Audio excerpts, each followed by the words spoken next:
Hi, Dr. Bates. It's Nicole Johnson, and I wanted to show you my revisions. So, as you know, I have chosen to revise PSY 125, Module 1, which is titled Pre-Birth and Birth. I've chosen this module for revision because it is a course that runs 7 weeks. It runs in a hybrid format and online. It is a course, when I take a look at the data, I notice a lot of students really struggle the first few weeks of the course, and I want our students to have a successful start to this course so that they know that they can be successful. And I feel that these revisions will help to allow students to have a more successful start to the course. Also, when I looked at the data, I noticed that it is a course where students typically withdraw because they are teetering between passing and failing. So I'm hoping with these revisions that I've made to the module that students find the class a little bit more engaging, a little bit more achievable, and just fun, and also, better ways to meet all student needs. So let me show you what I've done here. Just to make it a little bit more visually appealing, I have added a photo. And then giving students some background information about the first module. So I've written, although hundreds of thousands of babies are born each day, giving birth is one of nature's miracles. From conception to dilation to birth, it's difficult for many of us to fathom the process. Once the child is delivered, however, he or she will be assessed and observed. This week, we will take a look at what happens before, during, and immediately following birth. So for my online students, they will complete a discussion board assignment, submit week 1 pregnancy presentation to the discussion board. So this third task that you see here is a task that I've included in my revision. So we'll talk more in depth about that a little bit later. I have our students submitting the pregnancy app assignment. You'll notice that it says online students only, because if it is a hybrid class, this is something that we would do in class.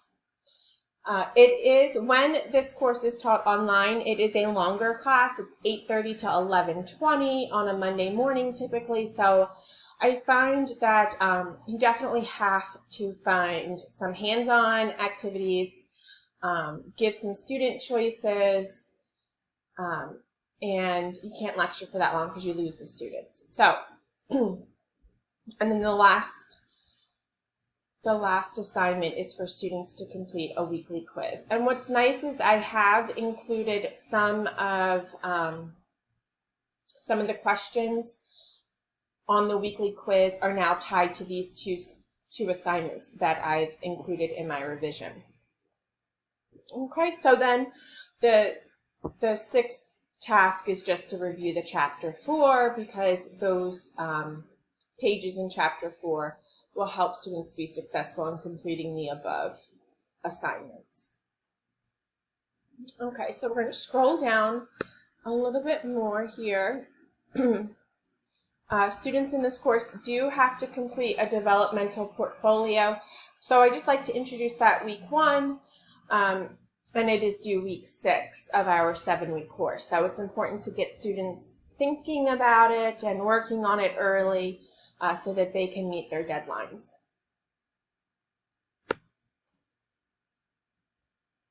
For the online students, our discussion board has always been an activity, but what I've done here is to make it a little bit more fun. I'm asking my online students to view this website, and it's really cool. If you click on the website, I'll show you. It gives information about different dog breeds and their personalities. So our online students would take a look at this website and find a dog breed that best matches their personality and introduce themselves on the discussion board in relation to the different dog breeds and why they've chosen that breed, how that their personality is a match with that breed. So I thought that would be a little bit more fun and interesting versus just your standard discussion board topic. All right, so going back to the module,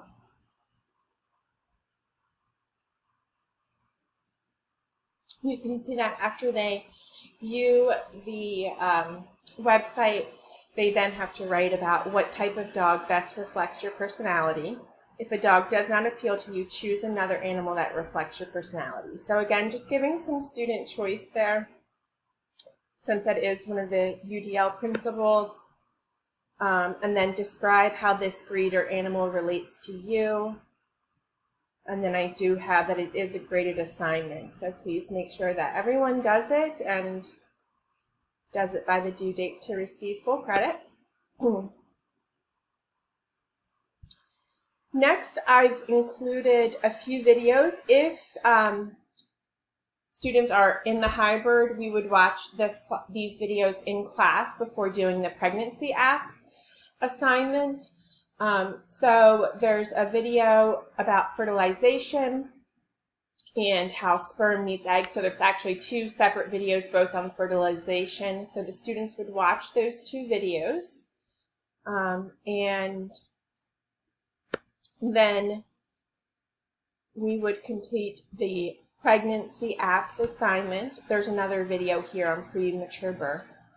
But the pregnancy apps assignment, as you know, was one of the assignments that I've added to this module and to our class discussion in week 1, because I wanted to find a way to make students collaborate and work together in a small group. I also wanted to tie in a little bit of technology. So you can see what I have written here is that technology, such as pregnancy apps, has helped soon-to-be mothers and fathers gain more knowledge about their unborn children. Explore pregnancy apps by viewing the attached documents for directions to a pregnancy app assignment. Submit the completed assignment by clicking on the Week 1 Pregnancy Apps assignment link. So students in class would do this assignment in class in small groups. Students that are online would then complete it on their own, but you click here for the directions, and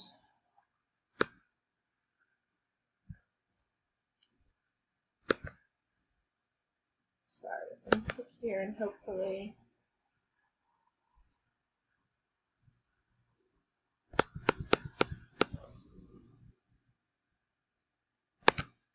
I wanted to take the students to the rubric, or I'm sorry, not the rubric, the graphic organizer that I've made for this assignment. So I may have to work on this for, let me see what happens. I believe it's already been attached.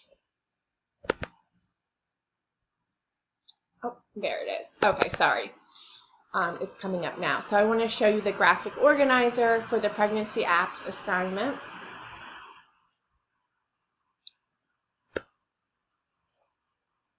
The directions are to download 2 pregnancy apps on your phone, tablet, etc. to compare/contrast using the charts below.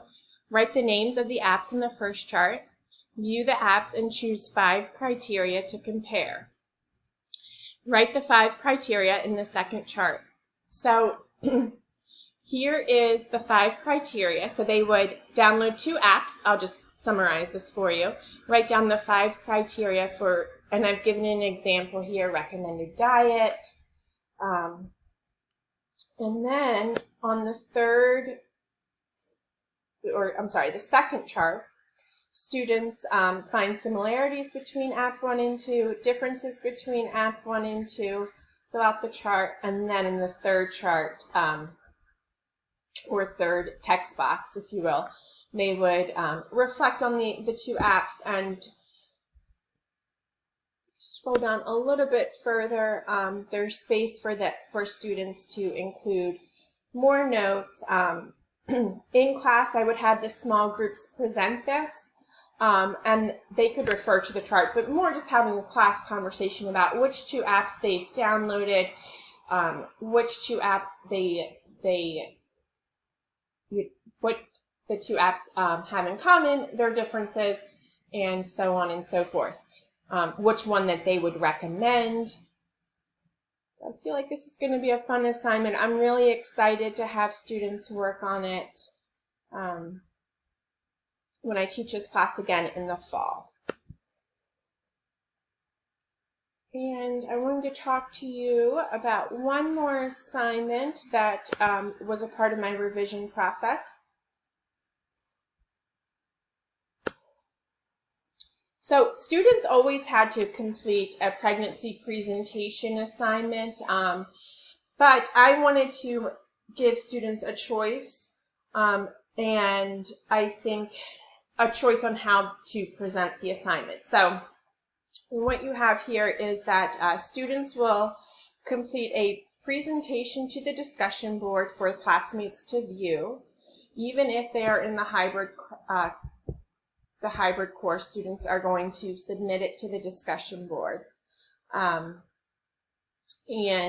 I think that's important, and the reason why it's kind of set up for that is because there's different topics. So students are going to choose a topic for their pregnancy presentation. The topics are prenatal development, prenatal care and nutrition, labor stages, APGAR score, and they would choose one of these topics.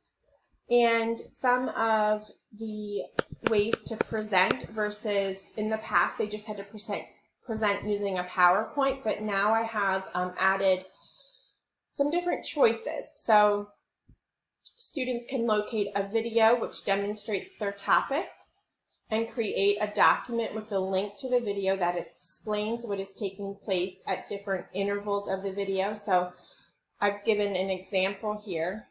Let me do that, sorry. Given an example here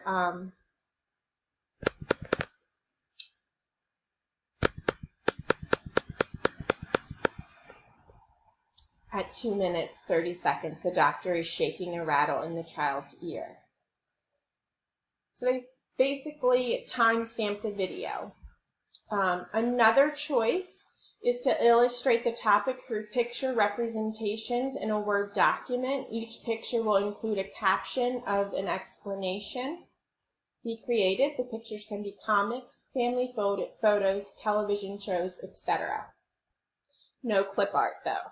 The picture should be representations of the topic. So for example, if researching labor stages, you may use pictures which creatively represent each stage. Not actual pictures of the stage. You must be creative to receive full credit. Do not use obvious pictures of the concept and idea. So I thought that would be fun and get some creative juices flowing for our students. Next, students can film an explanation of the topic using visuals to support what they're saying in their presentation, and then upload the video to YouTube and submit the link. Or students can create a crossword puzzle, which is something that I have done in my other classes, and I'm excited to add that to PSY 125. So they can make the riddles, find the answers, and use the course material to do so.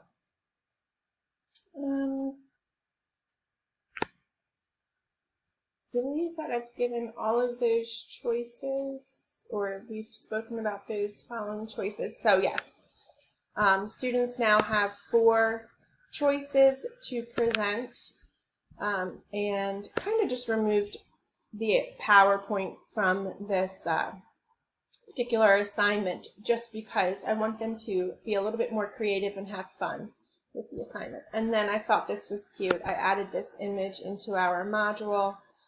Pregnancy, it's titled. There was no umbilical cord these days. Babies are connected by Bluetooth. So just some humor and trying to have fun with